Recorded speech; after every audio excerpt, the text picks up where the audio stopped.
It is April 1st. We have arrived. And it's Monday too. April 1st on a Monday. New week, new month. I don't know if there's any symbolism in that, but we gonna make it some positive symbolism, okay? Look, listen, I took me a nap a little bit earlier because I needed a nap. I needed a little bit of a nap. And Mondays are Mondays for everybody, but sometimes, especially, when you run your own operation or you have your own whatever it is going on, sometimes just doing anything at all on a Monday is a win. You know what I mean? Like, because sometimes you're just like, God damn, I'd rather not do anything at all today. But when you're an adult, that shit just doesn't work. Mara, what's going on? Speaking of, I'm about to pay these handful of bills, and then I got to figure out how to get my ass down or out there to San Diego because I got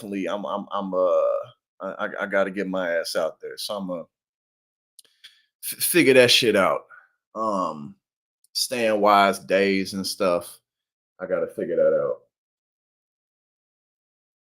out. Yeah, I was a bit slow getting started today too.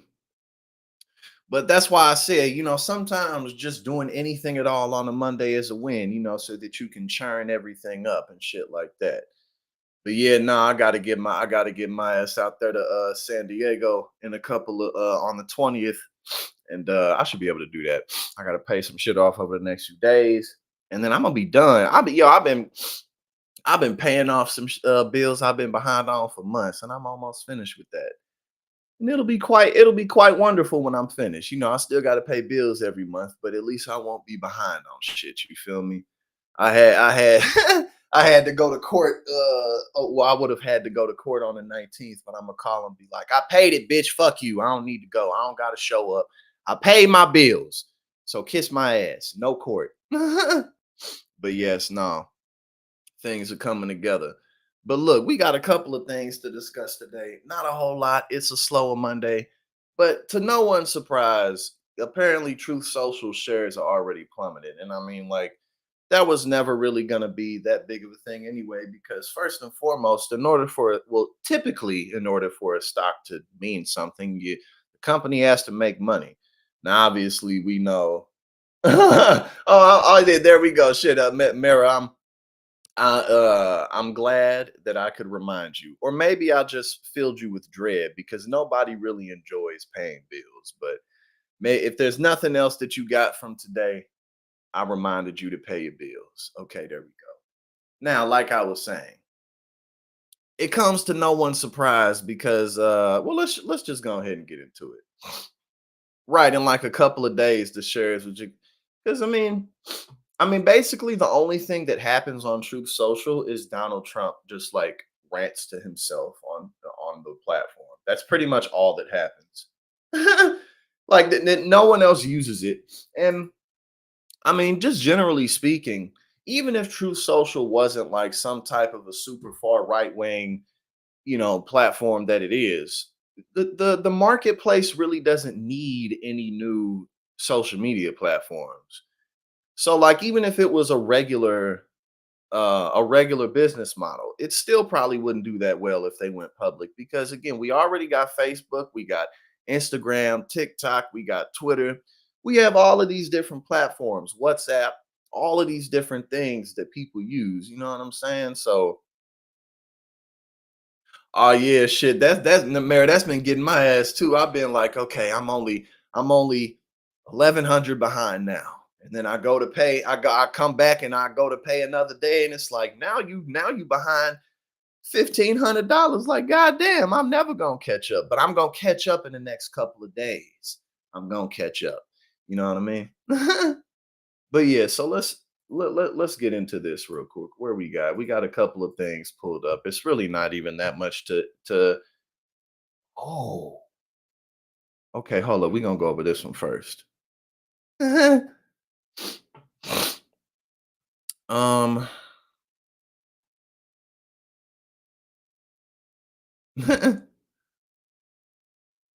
Hold on, wait, give it a sec to load up. Sigourney, what's going on? I'm already feeling more emotion. Again, man, sometimes look, especially if you're somebody who's a work or some type of a workhorse, workaholic, or some, you just you're a high achiever of whatever that may be. Sometimes it's okay to not do that much. You can't have a week. You can't have weeks where you don't do much. I mean, sometimes you may need a break like that. But it's like today, I'm gonna do a couple of other things, but I'm feeling like it's okay if I don't really do that much today. I can pick up throughout the week, but we'll see what's up. We'll see what's up. All right. Trump's Truth Social stock is already crashing. The company lost more than 58 million last year.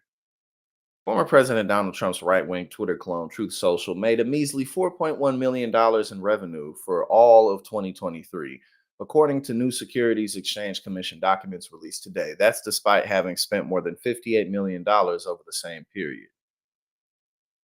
I mean, even though Trump could still end up winning the election in November, even though he's, like winning in the polls and stuff, I mean, it doesn't really get much more embarrassing than this. I mean, by the time he's able to sell his shares, they're not going to be worth nothing. The news appears to have hit the platform hard. True Social effectively went public under the ownership of the Trump Media and Technology Group, which merged with blank check company Digital World Acquisition Corp last week. As we drafted this story, we kept having to update just how much its stock had crashed: 9%, then 15%, then 18%, then 22%, then 24. Damn. Overall, shares are down almost 34% over the last 5 days, dipping to below $50 after rallying to over $66 following the merger. The crash, which was widely predicted by experts, highlights a massive discrepancy between Trump Media's considerable $7.5 billion valuation and Truth Social's inability to generate pretty much any kind of meaningful revenue. Hence why TMTG shares are being referred to as meme stocks. All right.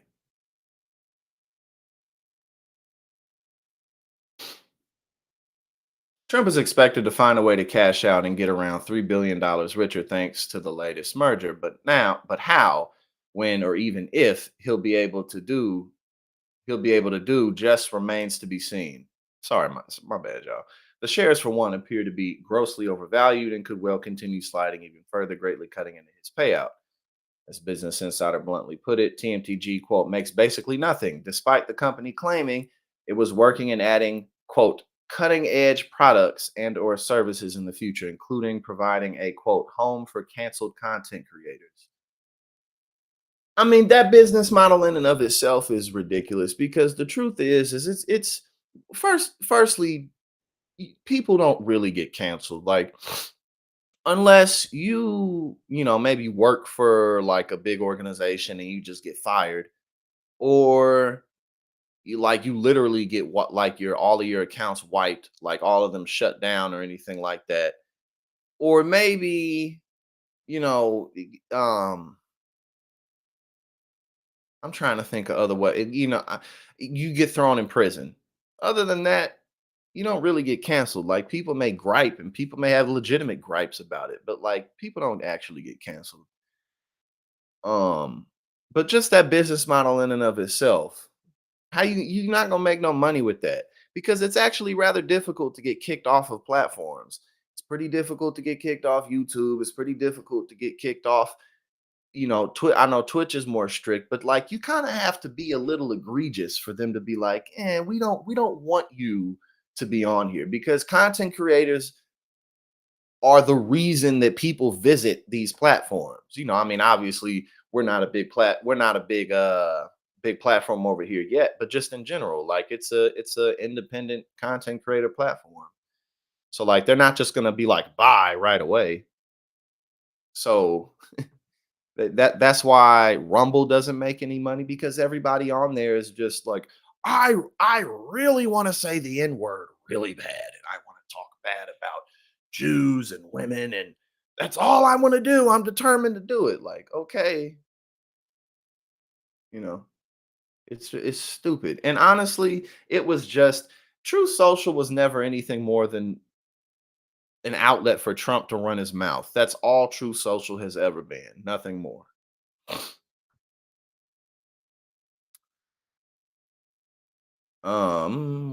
Historically, the anti woke movement has struggled to squeeze profit out of conservatives in the alt right. There were several other Republican attempts to cash in on the fringe. And let's be serious. How many Republicans even want to be on platforms like True Social? Because again, you don't need to be. We already have Twitter. We already have Instagram, Facebook, TikTok. What we have all these platforms. There's no need.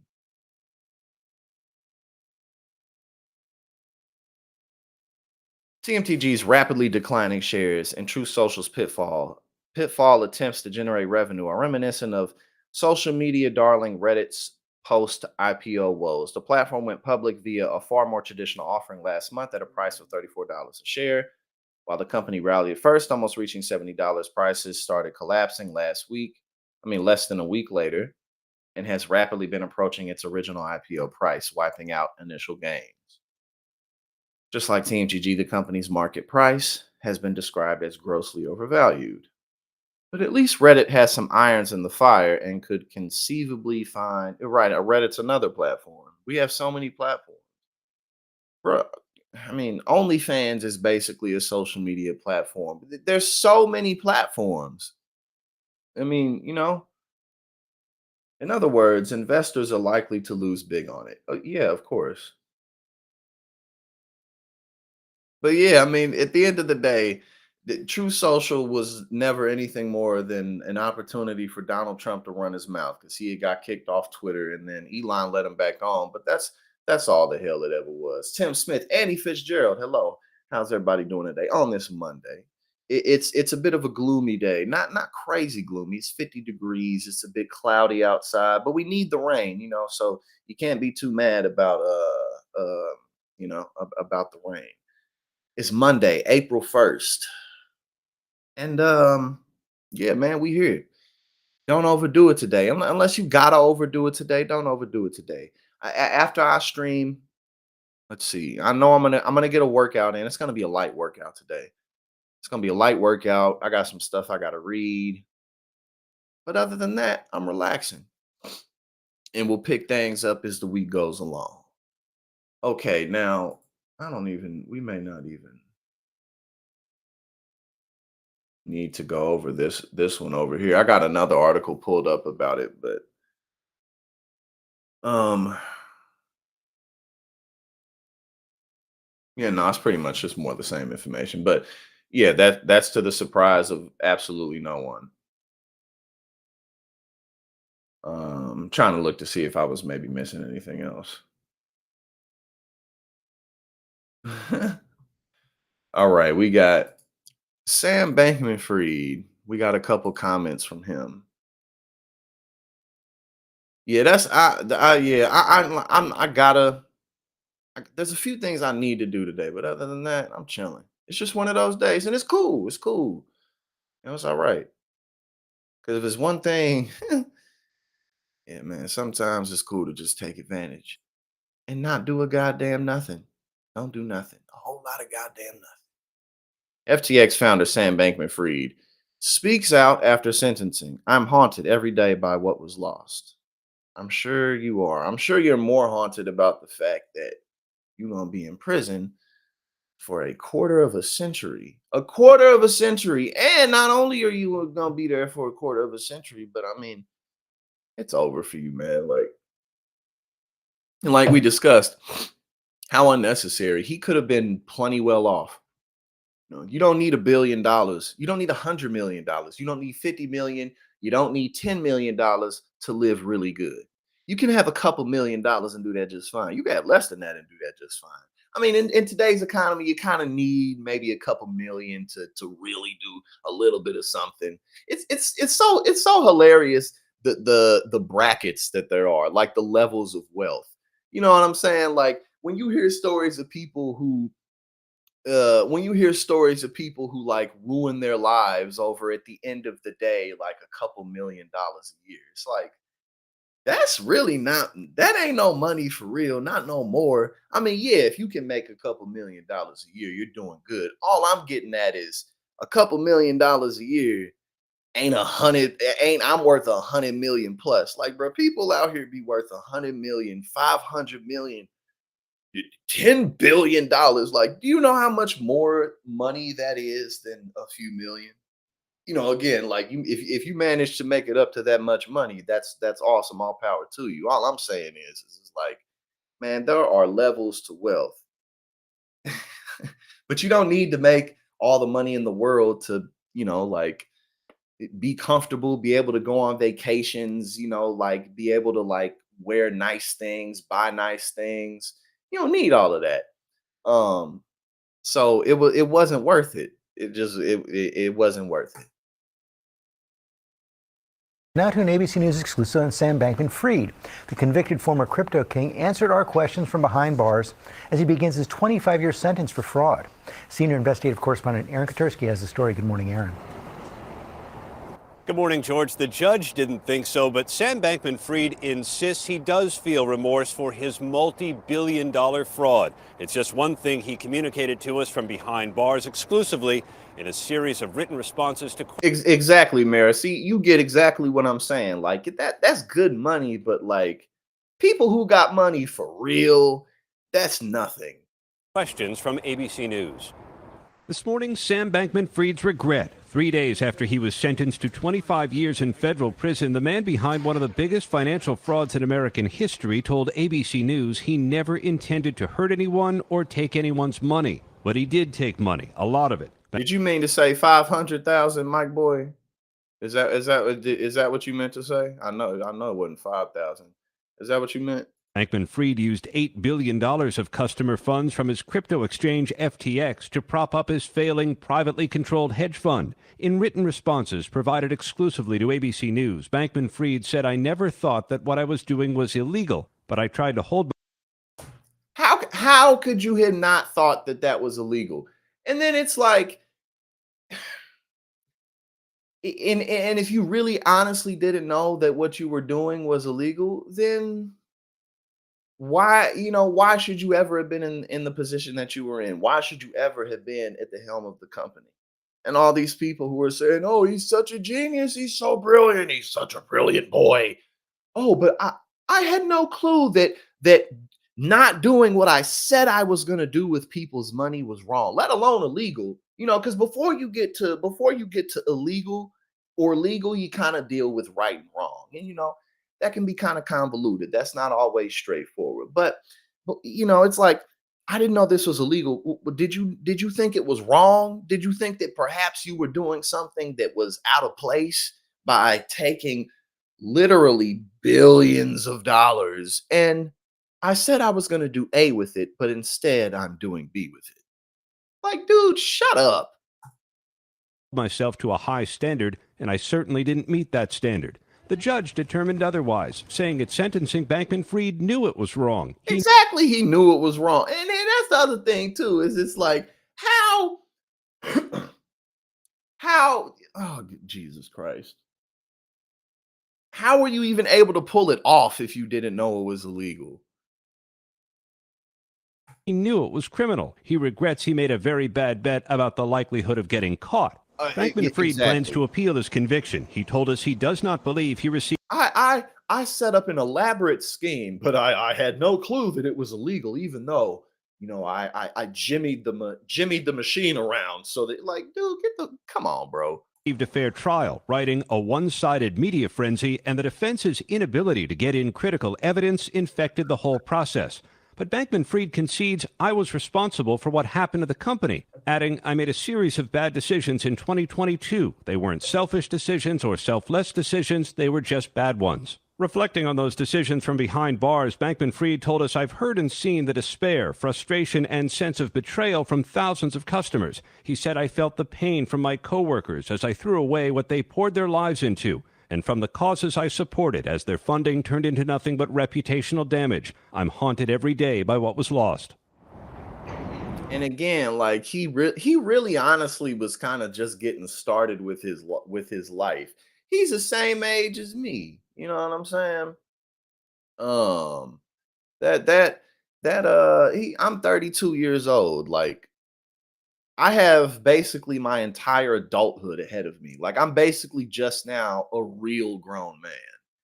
And I can't imagine like getting here. I mean, it happens, but how avoidable. Like, Sam just doesn't need to be in this situation. You just don't, man. You could have got an education. You could have even done your FTX thing, but you had to be so greedy. That's what happens. But no, he's not remorseful at all.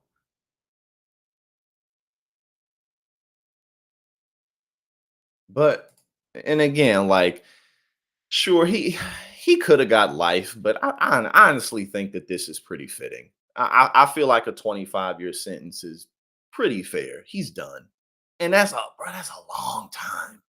That's a long time.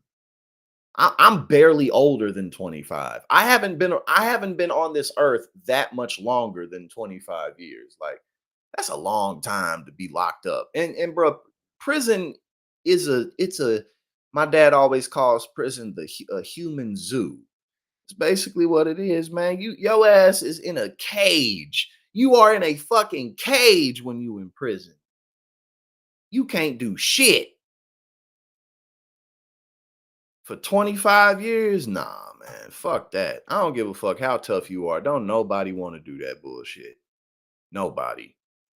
Maybe some people do, but like point oh oh quadruple 1% of people want to be in prison.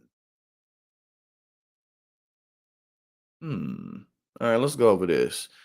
I mean, that we kind of have seen some of this info already, but it's still good to keep up with this stuff as it changes. And especially too, we're gonna hold on, what, Mara?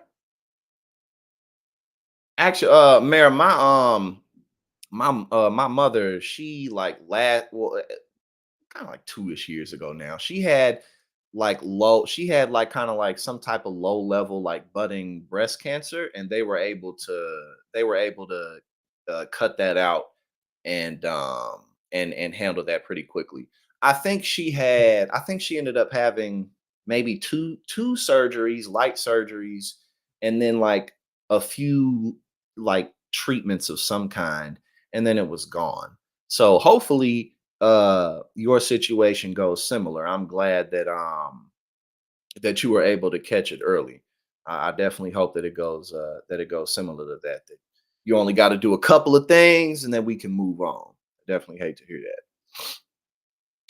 All right, let's see. 5 seats most likely to flip. This is Senate.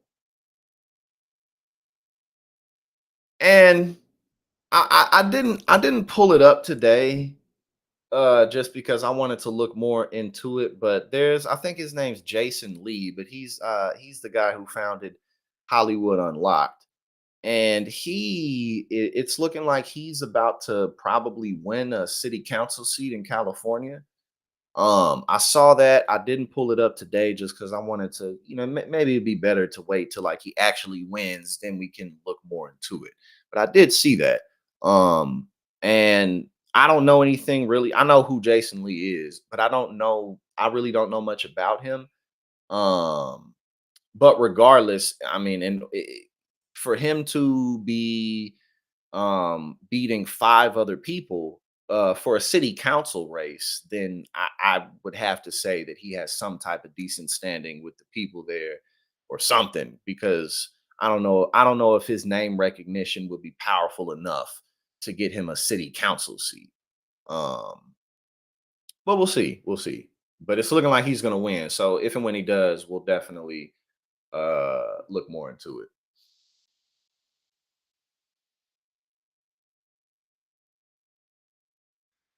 Yeah, well, definitely, Mara. Let's keep on taking it a day at a time. But yeah, definitely better that it was caught when it was instead of much later down the line.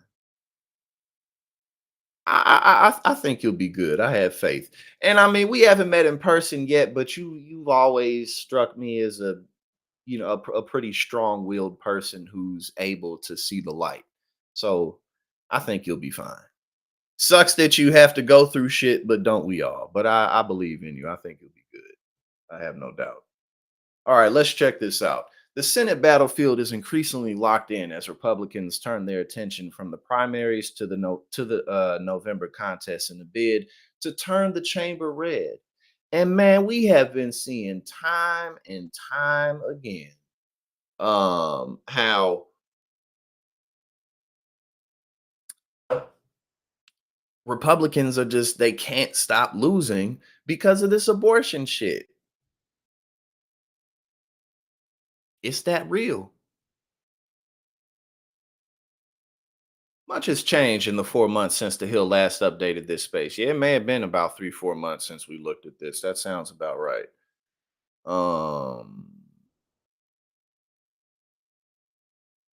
all right, so let's get into it. Montana Republicans are breathing easier after Rep. Matt Rosendale ended his Senate campaign, handing the primary to businessman Tim Sheehy, uh, and giving the GOP a clear shot at defeating Senator John Tester, who's a Democrat. Tester is a top target of Republicans who are hopeful they can flip the deeply red state in November. And Sheehy was a top recruit of Senate Republican leaders. Both campaigns had been on the air for months, with Tester holding a slight edge according to the latest public polling. It says Tester has a 2 point advantage. Oh yeah, that when it's that close, then you read is I mean, it might as well be tied, but we got Ohio next.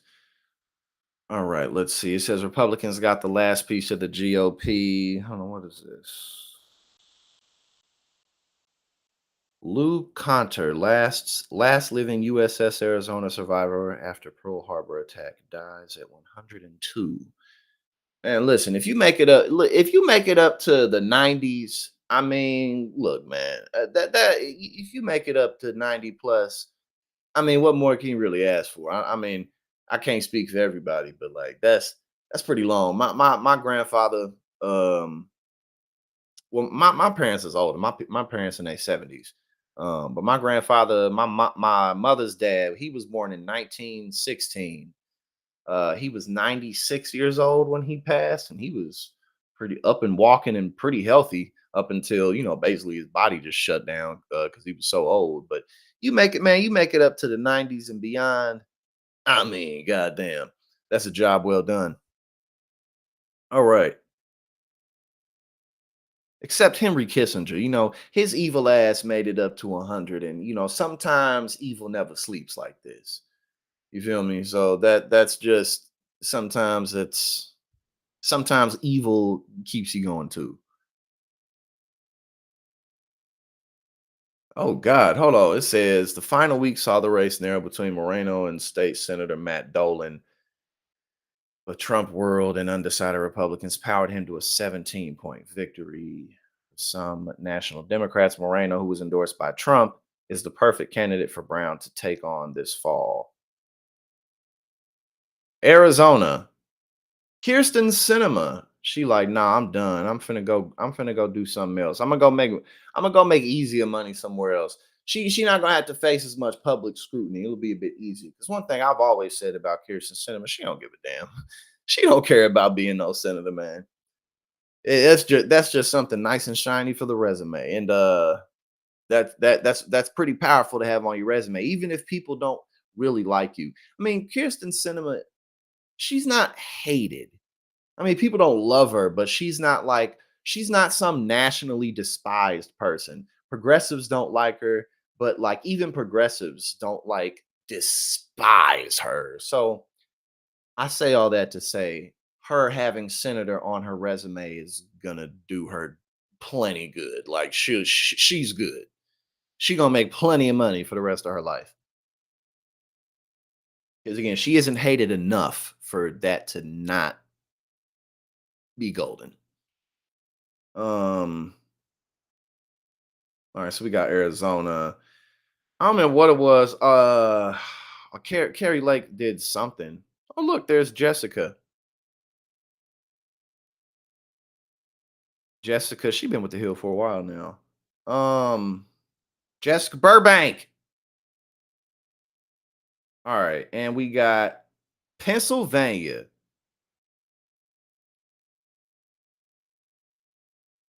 All right, so we're gonna keep our eyes on that in Wisconsin as well. Wisconsin, Pennsylvania, Arizona, Ohio, and Montana. Keep your eyes peeled. Annie, I don't even know what I don't even remember what I said. I don't you talking about you talking about Kirsten Cinema. Well, yes, perhaps I'm just speaking for myself. Maybe that's it. Maybe I don't deeply despise her, but maybe I was just looking too much at my own opinions there. Oh, yeah, okay, yeah, I guess I guess I was totally off base. I thought that maybe she was, because I'm trying to think of who people really dislike more than her. Y'all think people dislike Joe Manchin more than Kirsten Cinema? Maybe so. Just if they, I would think maybe just because he's been around longer.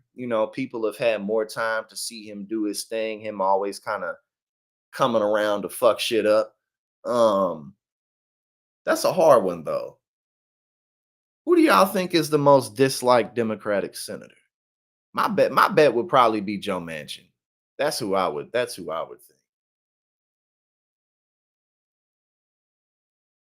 Okay, look, yeah.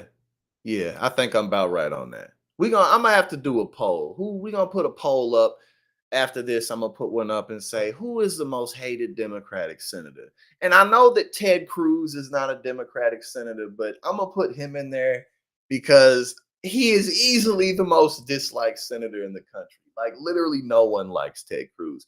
Even Republicans don't like Ted Cruz. Republicans hate him too. Like he's useful to them, but like him as a person, it's just like ah, ah. Yeah, I'm having a difficult time of thinking of I'm thinking of other people who just like are like kind of more nationally disliked.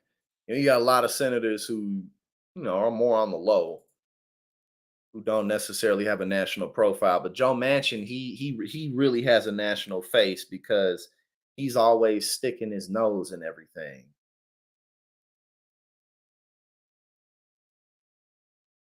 All right, what we on now? GOP infighting. They can't get along. They can't get along with each other. GOP infighting reaches fever pitch as colleagues publicly work to oust each other, wearing our jersey, but not on the team. GOP civil war that brought down a House Speaker and roiled the Republican majority, now in a red district in rural Virginia. This is where we will make our stand. Where the leader of the hard-right Freedom Caucus, Bob Good, has been targeted by center-right Republicans who are pushing State Senator John McGuire's bid to knock off Good in the June primary. Bob Good didn't come here to govern. He came here to be famous, and he came here to get Twitter followers and do all this stuff. Bob Good's wearing our jersey, and he's not on the team. As he barnstormed through his district with fellow hardliners this past week, Good said he was battling fellow Republicans who are hurting the country. Derek Van Orden said, you're more interested in being famous than governing. What do you say to those colleagues who are targeting you? The people in the 5th District know who my colleagues are who are here today. They've never heard of Derek Van Orden. They could care less what Derek Van Orden thinks. Rhinos, establishment moderates do nothing to influence Republican primary elections. That question setting Good off. For you. More stupid question? I just want to ask I'm you. serious. No, You come and you ask us. I'm going to cut the camera off. I'll talk to you. I'm not going to talk to the camera right now. I just want to know if you'll vote for the motion to vacate on Speaker Johnson. Here's my point, Ryan. You come to these things and you ask questions that nobody here cares about. You voted to oust the Speaker of the House. You bring up Derek Van Orden, which is a joke, because he should come campaign for my opponent, because nobody here knows. It's part of the criticism you're getting, that's why. Yeah, but you don't ask me about Matt Gaetz or Chip Roy or Mark talked to all of them. Meadows or Andy I talked to all of them. Biggs. Good was one of the 8 in the GOP who voted for the unprecedented ouster of Kevin McCarthy as Speaker. Now, That still was incredibly pointless. That was, I mean, the ripple effects are kind of done now. Ain't nobody thinking about it or talking about it. But it was just so pointless to get Kevin McCarthy out, just to get someone like Mike Johnson. And now y'all ain't happy with him either. Now McCarthy allies are angling to knock them off. How much do you think it has to do with Good voting to oust McCarthy? Well, it has something to do with that, but more important than that, we've got a guy who will be a good member of our team. Good's opponent, a former Navy SEAL, says he was not recruited by McCarthy, though he told CNN he spoke with the former speaker recently. I believe that my opponent wants to burn it all down, no solution. Well, Mara, I am rather vain and quite full of myself. I, for one, am. And everyone knows it, so I'm not going to act like that's not the case. So there's nothing wrong with you liking your hair. I love my hair as well. I'm gonna keep it forever. You know what I'm saying? Even if I gotta cut it off, I'm gonna have it in a bag in case I want to sew the shit back on at some point. You know what I mean? But no, yeah, I definitely am rather vain. Kind of guy. So would you have voted to oust Kevin McCarthy? I would have never in a million years partnered with the other party to take out our leader. If you are helping the Democrat team take out the Republican team, who's the rhino? The feud, part of a larger battle over the GOP's direction. While many say they need to govern through bipartisan consensus, hardliners like Good push for a no-compromise approach. I do not want to go back next January without Bob Good sitting there in the trenches with me. We cannot let the swamp take out the chairman of our Freedom Caucus. Good has also clashed over Pentagon spending with defense hawks like House Armed Services Chairman Mike Rogers, who privately called Good a danger to our country at a recent fundraiser for McGuire. Still, Rogers and others targeting Good don't want to talk about it. I'm wondering why you're trying to defeat Listen, at the end of the day, they all gonna line up behind Donald Trump in some type of way. They'll figure it out. They'll get it together. You know, sometimes families do this. Sometimes families fight. Sometimes, you know, people don't get along, but they'll get it together. I'm just telling you the truth, man. I've shit. I mean, since I've had my dreads for like 9 years now or something like that, and I've cut off like loose ends and I've cut off different strands. I still got all of them. I got all of them in my drawer. They sitting there. I can't get rid of them. I feel like if I get rid of them, what was the point, you know? All right. Now, what we got? Do this next. So I saw this and I thought this was kind of interesting. We got distracted gardener in the building. Hello. A government proposal to kill 500,000 owls sparks controversy. All right. A proposal by the U.S. Fish and Wildlife Service to kill roughly 500,000 barred owls to protect the spotted owl has conservationists and animal welfare advocates debating the moral issue of killing one species to protect another. That's a lot. 500,000. What? So well, we'll read further, but I'm guessing that they're like, are they an invasive species or something like that? The proposal, published in November, garnered attention in recent days after dozens of wildlife protection and animal welfare organizations signed a letter opposing the plan. In a March 25th letter responding to the proposal, a group of 75 organizations urged Secretary of the Interior Deb Haaland to scrap what it calls a reckless plan. Non-lethal management actions to protect spotted owls and their habitats should be made the priority action. But the USFWS says if no action is taken to cull the barred owl population, a northern spotted owl faces extinction.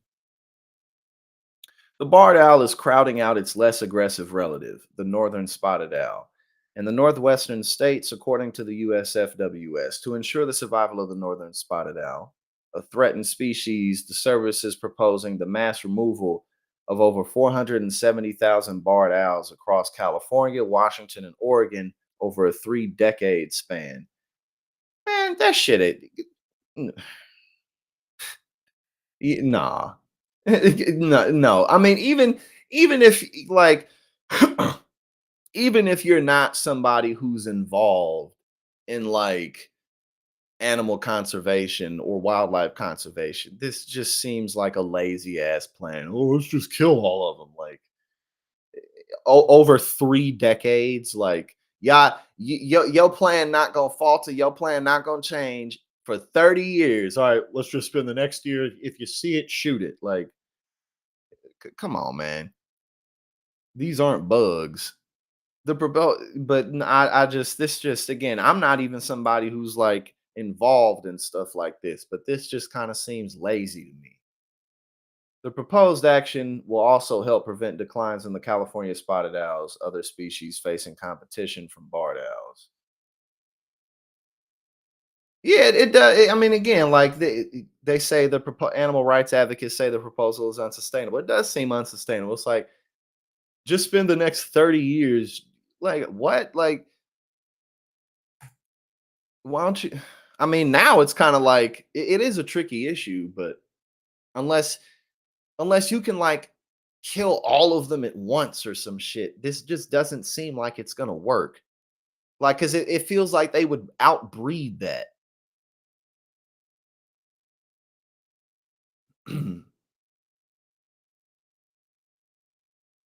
um, yeah, Mara, that's very true. What you just said. That's very true. Wayne Pacell, president of the Center for a Human Economy and its lobbying arm, Animal Wellness Action, who co-authored the letter, called the plan unworkable. He says it's doubtful that the government's plan can be successfully executed across such a long time frame. If you don't do it dutifully and religiously every single year for 30 years, it has no chance of succeeding. That's what I'm saying. Like, I don't even know anything about like the best way to go about this. And this just doesn't seem feasible. Like you spent 5 minutes thinking about this shit. And whatever buzzword came, oh, I'll just kill all of them. The buzzword, the buzz phrase. It says that this type of stuff usually works more in like on closed ecosystems like islands, but they basically talking about the whole Northwest. Yeah, I don't see this working either. So what are they talking about maybe doing instead? If nothing is done to slow the encroachment of barred owls, you will lose spotted owls. There aren't a lot of choices left. To him, the letter opposing the proposal effectively means we'd rather have barred owls than spotted owls. Again, I mean, okay, yeah. So if it's a human created problem, yeah, I guess they're just an invasive species, which does cause that it does cause issues to ecosystems. I mean, that's not like that's not a real problem. Invasive species disrupt. Um, but this just doesn't seem it just doesn't seem like the move. Conservation experts who support it say it's a difficult but necessary plan. In 1990, the northern spotted owl was listed as threatened under the Endangered Species Act after environmentalists fought to protect the bird's habitat from the logging industry. The threatened designation also means the Fish and Wildlife Service is legally required to protect the northern spotted owl.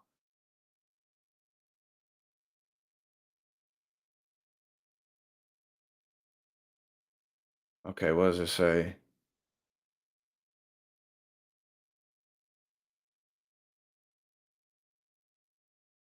Yeah, there was some experiment to kill like 3,600, a 4-year experiment to kill 3,600 of them.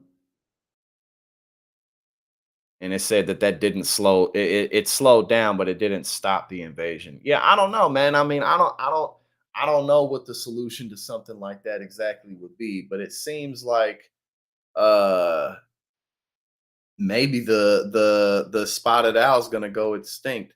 That might happen. You know, people cause issues like that frequently. We have caused issues like that frequently, but I don't think that 30-year kill all the owls plan is going to work. Um, unfortunately and realistically, unless they maybe move spotted owls to another location, like, try to like repopulate another location with them. They might not be here for that much longer, and that's a sad truth. But the 30 year the 30-year kill them all plan, I don't think that's gonna work. Okay, now we got Dragon Ball Super. What's going on? It's a Monday, and it's a little bit of a slow Monday, but we here and we making it happen. You know what I mean? I'm only doing a couple more things today, and then I'm chilling. Michigan governor signs act to decriminalize paid surrogacy contracts. Michigan has become. I mean, yeah, y'all remember them idiots that put together that failed scheme to kidnap the governor. It's just like, even if y'all successfully kidnapped Gretchen Whitmer, what then? Like, what were you gonna do next? Like, what were you gonna do next? I don't understand. I mean, some people really are just fucking stupid. I'm gonna kidnap the governor and get away with it. No, you ain't, motherfucker. Like, you crazy. Michigan has become the last state to decriminalize paid surrogacy on Monday after Michigan Governor Gretchen Whitmer signed a package of bills intended to protect families using surrogacy and in vitro fertilization. And what was it? Yeah, Alabama that just pulled that BS with IVF. That's why there was that Democratic councilwoman who flipped the seat. I think the last time she ran, she lost by like 7 points, and then this time she ran, she won by like 30 or 32 points or something like that. That is an amazing swing. That just goes to show how serious of an issue access to abortion is. It's a big deal because, sex often leads to babies. That's what happens, So it's just dumb. Even Republican women are like, I kind of like having sex. I don't want to I don't want to worry about getting pregnant every time I get some dick. Because Republican women like getting dick too. You feel me? Like they can act like they don't, but they love it just like everyone does. Sex is a part of us. It's part of what we do. So when you try to criminalize women for having it, that's all that's going on. Whitmer signed the Michigan Family Protection Act on Monday. She described the act as, quote, a package of common sense at an event in Royal Oak, Michigan. Quote, it's to protect families born under IVF and to ensure LGBTQ plus parents are treated equally. Surrogacy, in which one person agrees to carry a child for an intended parent or parents, has become an important tool for families facing infertility and same-sex couples. According to the governor, Michigan was the last state in the United States to still criminalize paid surrogacy contracts. I mean, it's good that they got rid of it, but obviously it was just some religious BS influence before in terms of where something like that would come from. In addition to states explicitly regulating paid surrogacy, some states have no laws about surrogacy, but it is commonly accepted. Our outdated law prescribed up to a year of jail time and a $10,000 fine for paid surrogacies. Quote, today's bills repeal the ban and better protect surrogates, children, and parents. They will ensure that you have the freedom to start your family without political interference. The package was presented to the governor on March 27th. The package includes a total of 9 bills in addition to decriminalizing paid surrogacy. It also lays out the legal framework for parents of children born through surrogacy and provides regulations on who can act as a surrogate. State Rep Samantha Steckloff, the legislator who introduced the package, and its lead backer praised the Michigan Senate for passing it. The bills establish, quote, the clear legal link between parents and the children born in assisted reproduction. At the event on Monday, Steckloff referenced other states' battle for reproductive rights. In February, the Alabama Supreme Court issued a ruling stating frozen embryos have certain legal protections, throwing the future of IVF and other forms of assisted reproduction in turmoil. And we just talked about that. Well, Good on you. Good on you, Gretchen. Meow. See.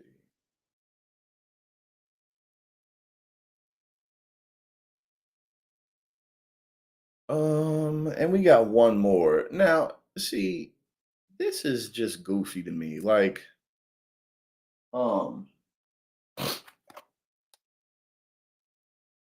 when you hear right wingers talk about civil war, right? It's just like, do you understand how much bigger of a deal slavery was than Donald Trump? Do you really understand how not close to a civil war we are compared to when we actually had one? Because see, when people fought, when this country went to its bloodiest war in history, it was fighting over the direction we were going to go. Slavery was it was the glue. It was the glue of the nation. It was the thing that kept the union together. There were agreements on how many slave states there could be and how many free states there were. And anytime you admitted a new state, if they were going to be like, no, we don't want this to be a slave state, that would piss off all the slave states. And oftentimes, not oftentimes, the way that the US expanded was when land was taken or obtained in some type of way, and then it was speculated on, just like the same way that stocks get speculated on. It's like, oh, you can grow so much cotton here, you can grow so much tobacco here, you can grow all this shit here. And then they're like, oh boy. And then slave owning entrepreneurs were like, oh boy, I'm gonna go out to these lands. Like, that's how the US expanded. Slavery wasn't like this thing that, some people did in the South. Like, the whole goddamn country ran off of it. The North would fucking give loans to people. Loans were given to fucking purchase slaves. The fucking factories that made all the shit in the North used the cotton and all that stuff that was made in the South. Like, bro, that's how this country functioned. That versus Donald Trump, a man who will just move on from. Like, that's not happening. And then, it's like, who would be a part of this? Who would y'all really have on y'all side? A bunch of idiots who might run out in the street with their guns. But other than that, what type of organizations you really gonna get? No one really has anything to gain by seceding from the United States at this point. Like, oh, Texas wants to secede. Oh, so you telling me that Texas wants to secede? Texas would immediately be surrounded on all sides. That's not going to happen. That state would be surrounded by enemies on all sides. Maybe not, maybe not Mexico, but Texas is rather right wing with their policies towards immigration and Mexicans in general, even though Texas used to be Mexico. So y'all, so you're gonna be surrounded on all sides over the sake of what? Like, bro, this shit ain't happening. Get the fuck out of here.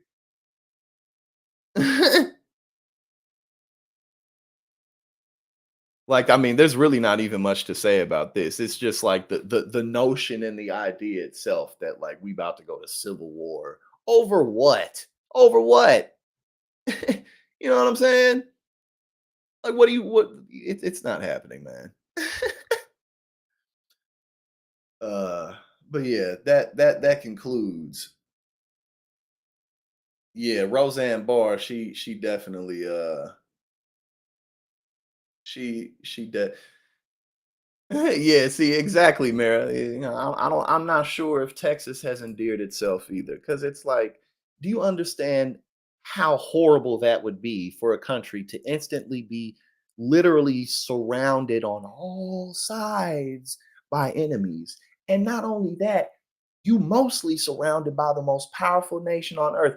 Bruh, the United States will kill every man, woman, and child in Texas before they allow that state to secede. Are you fucking kidding me? The federal government will blow up one of these states off the face of the earth before they say, yeah, you can leave. Yeah, okay. But again, that's not going to happen because for what? For what? This country is more likely to split up just because infrastructurally it can't hold all of itself together because in fact the United States is an empire. We don't like to describe ourselves as that, but we are. I mean, Texas is bigger than France. Whole countries be the same size as states. Like what the United States is, it is 50 English speaking countries and a few territories, all united under one federal umbrella. That is what this place is. The United States is huge. So it's more likely to fall apart just because that's what happens. Over time, it's like we're kind of too big for our britches and we just can't keep all the shit together. But we ain't going to war over no goddamn Donald Trump. That's not happening. Now, yes, don't whiz on the electric fence. Don't do that. Thank you everybody for joining me today.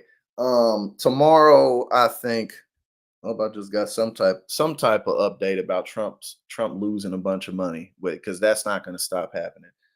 This week, I want to have some type of a more broad conversation. I don't know what that's going to be yet, but it's going to be a good one. We're going to figure that out. And I don't know. I got a couple more things to do today, but it's just kind of a slow day. It's just kind of another slow day. But y'all have a fantastic rest of the afternoon. And let's make this good day a good week. I appreciate all of you, and I'll see you soon.